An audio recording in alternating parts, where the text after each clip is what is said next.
Bonjour les enfants et bienvenue dans une nouvelle émission de Réveille ta joie. Aujourd'hui, nous allons partager un sujet très important. Je dirais même le sujet presque le plus important d'une vie. On va parler de Jésus et de la croix. La semaine dernière, nous avons parlé de l'histoire de Pâques où Jésus est allé à la croix, il est mort et il est ressuscité. Et aujourd'hui, nous allons expliquer pourquoi Jésus devait aller à la croix. C'est une grande question. Pourquoi est-ce qu'il fallait que ce soit Jésus et pourquoi il fallait qu'il meure? Alors, je vais vous rappeler comment ça se passe dans la loi. Quand en général on fait quelque chose de mal, on doit payer, d'accord? Il y a souvent un prix à payer. Quand on fait une bêtise, on doit payer. On est puni, on a une amende ou alors on peut aller en prison quand on fait vraiment quelque chose de mal. Dans les cas les plus graves, dans certains pays, il y a ce qu'on appelle la peine de mort. Parce que ce qu'on a fait, le pays estime que c'est très très grave. Eh bien, au début, Dieu a créé les hommes. La loi, c'était que si on pêche, on doit mourir. Alors, il ne s'agit pas de la mort physique. C'est pas notre corps. Parce que notre corps, de toute façon, lui, il va mourir. C'est ce qu'on appelle une loi naturelle. Dieu nous a créés avec un corps qui va mourir. Notre esprit, c'est l'être qui vit dans notre corps, ce qui fait que nous sommes animés. Lui, il peut vivre plus longtemps. Ce droit de vivre pour toujours avec Dieu, on en a été séparés. C'est-à-dire qu'au début, quand l'homme a été créé, il a été créé pour vivre avec Dieu, pour plaire à Dieu. Sauf que l'homme a péché. Et quand il a péché, il a été séparé d'avec Dieu. Il n'a plus eu le droit à ce qu'on appelle la vie éternelle. C'est pas la vie éternelle des super-héros. C'est pas la vie éternelle où on n'a pas de rides, on n'a pas de cheveux blancs, on ne se vieillit jamais. C'est la vie éternelle de la vie après la mort. Donc la vie après. Donc la vie après la mort, on en a été séparé. C'est ce qu'on peut trouver dans la Bible, dans Romains 6 au verset 23. Oui, avec le péché, ce qu'on gagne, c'est la mort. Mais avec Dieu, ce qu'on reçoit gratuitement, c'est la vie avec lui pour toujours, en union avec le Christ Jésus, notre Seigneur. Donc il y a une solution. La solution, c'est Jésus. Je vais vous expliquer rapidement pourquoi il fallait que Jésus meure à la croix pour nous. Je vais vous l'expliquer avec mon petit tableau. Au commencement, il y avait Dieu. Dieu dans les cieux. Dieu nous a créés sur la terre. Ça, c'est nous. Donc nous, au début, c'était Adam et Ève, les premiers hommes. Ils étaient en communion avec Dieu. Ils peuvent discuter, interagir et vivre en communion, on dit, avec Dieu. Et un jour, Ève, qui se laisse tenter par le mal, par le serpent, qui prend le fruit, qui pêche, et Adam et Ève qui sont chassés du jardin. C'est le péché. À ce moment-là, le péché rentre dans l'homme, c'est-à-dire dans tous les hommes, séparés d'avec Dieu. Depuis ce moment-là, il n'y a plus de communication entre les hommes et Dieu. Il n'y a plus cette communication facile. Dieu ne parle plus à tout le monde de la même façon. Il s'adresse à certaines personnes qu'il a choisies pour parler au peuple d'Israël, pour parler à sa création. D'accord? Et pour plaire à Dieu, quand on a péché, il faut racheter nos fautes avec des sacrifices, des animaux, des offrandes. On peut plus faire ça n'est plus naturel. Et toujours, le salaire du péché, c'est la mort. C'est la loi. Mais qu'est-ce qui se passe? Dieu avait un plan.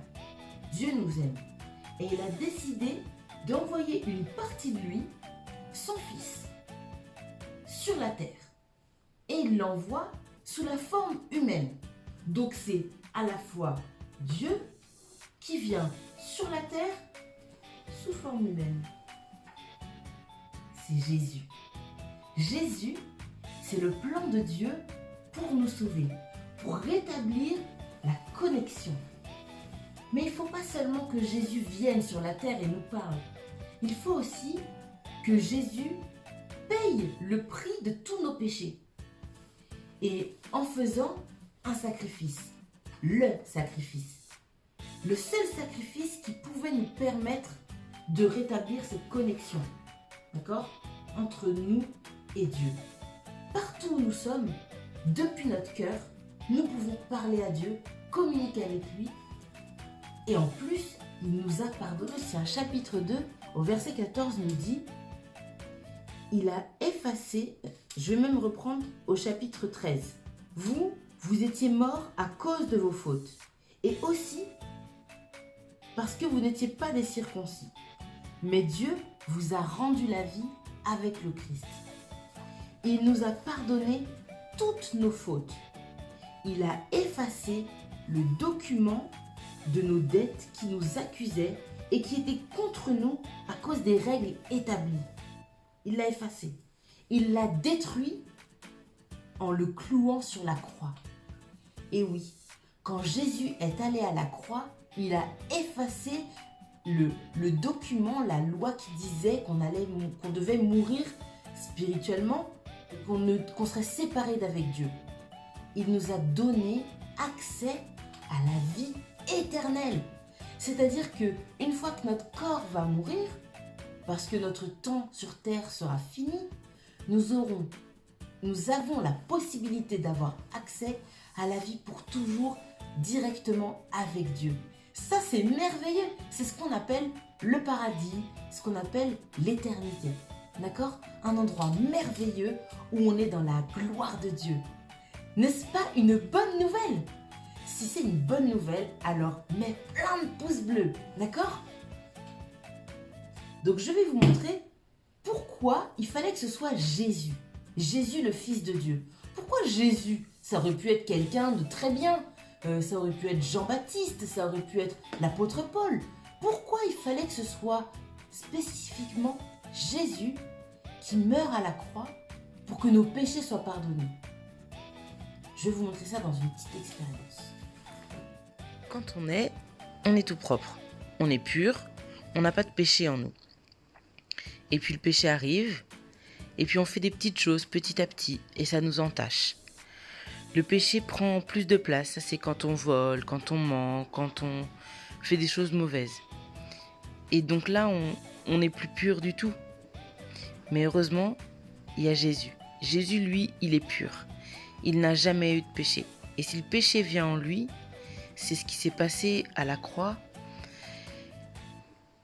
eh bien en fait, ça n'est pas possible. Il n'y a pas de compatibilité et Jésus vainc le péché.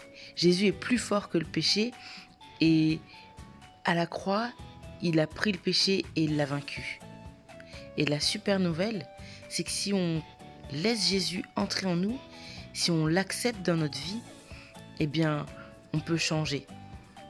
Petit à petit, Jésus nous purifie. Ça demande du travail. Ça se fait pas instantanément au moment où il rentre dans notre vie, mais quand on le laisse agir en nous et qu'on accepte ses commandements, eh bien voilà, on est purifié. Et on est à nouveau pur, comme au premier jour, comme quand on est né. Et ça, c'est merveilleux. Mais pour ça, il faut accepter Jésus dans sa vie. Il faut le laisser rentrer dans notre vie. Il faut le laisser prendre toute la place. Il faut le laisser diriger notre vie. Et ça veut dire suivre ses commandements, suivre ses recommandations. Mais Jésus a fait ça par amour. Dieu a envoyé Jésus par amour. Jean 3, 16. Oui, Dieu a tellement aimé le monde qu'il a donné son Fils unique.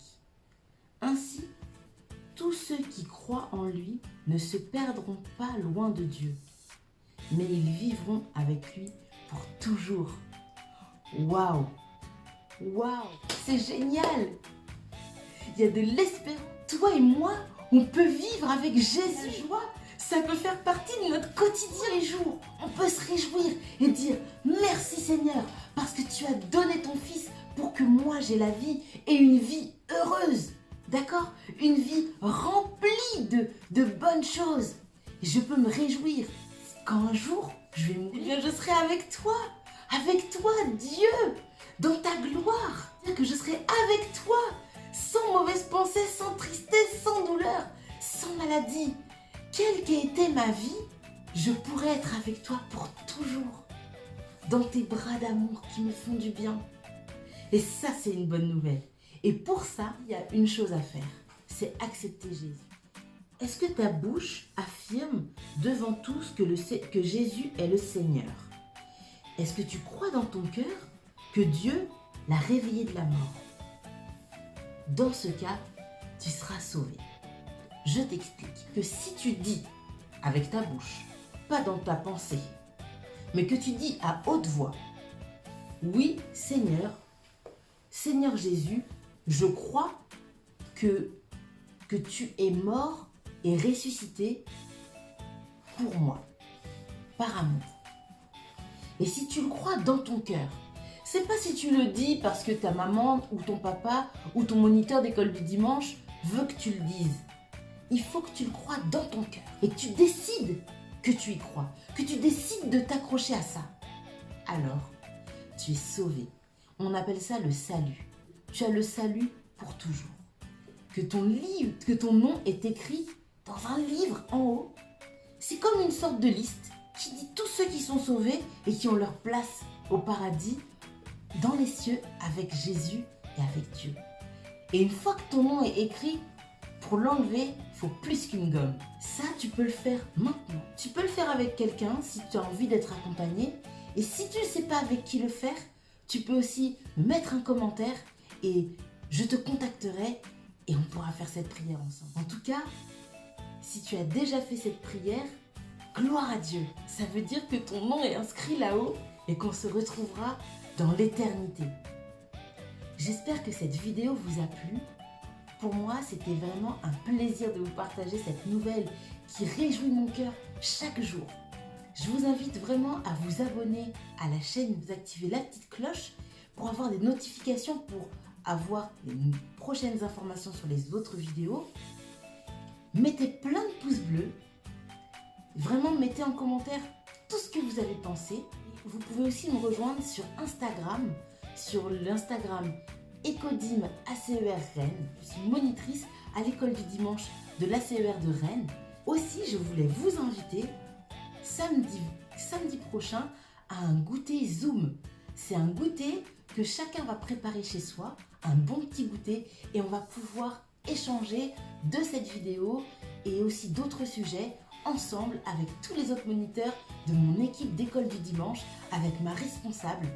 Et ça va être un super moment. Eh bien, je vous donnerai le lien, le rendez-vous. Vous pourrez vous connecter. Le lien sera très certainement dans la barre d'infos. D'accord ? J'ai tellement hâte de vous voir. On pourra discuter et je pourrai vous rencontrer et vous voir. Et ça, ce sera tellement chouette. Je vous dis à très bientôt. Que Dieu vous bénisse. N'oubliez pas que Jésus est votre ami. D'accord ?